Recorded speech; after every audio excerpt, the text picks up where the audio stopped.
जाताना निवडणुकीच्या तोंडावर ओबीसींना बोलवण्यासाठी केलेला हे एक प्रयोग आहे।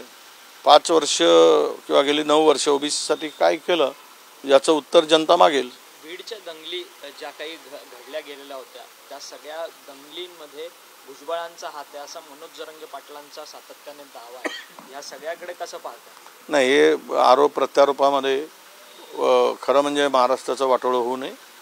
त्यांनी आरोप करायचा, यांनी आरोप करायचा, सत्य शोधण्याचं काम जे आहे ते सरकारचं आहे आणि जो दोषी असेल त्याच्यावर कारवाई सरकारने केली पाहिजे। संपली मात्र अद्याप मुख्यमंत्र्यांना उत्तर दिलेलं नाही, ते फ्रायडेला उत्तर देणार आहेत, फार अभ्यास करून वगैरे, आणि खूप त्यांचा आता अभ्यास या संदर्भात काय द्यावं आणि तिजोरी कशी खाली करावी तर ते शोधतायत। तिजोरीतल्या कुठल्या कोपऱ्यात काही आहे का शिल्लक तर ते शोधतील आणि ते काढतील आणि मग देतील। पुणे लोकसभा निवडणुकीसाठी आता हायकोर्टाने मंजुरी दिली आहे, त्यामुळे आता सगळ्यांनीच कंबर कसली, भाजपने दंड ठोपटलेला आहे काय? नाही, मला वाटतं की मी आज स्टेटमेंट ऐकलंय, ते सर्वोच्च न्यायालयामध्ये जाणार आहेत, त्यामुळे त्या निवडणुका आता 2 महिन्यासाठी होतील की नाही शंका आहे।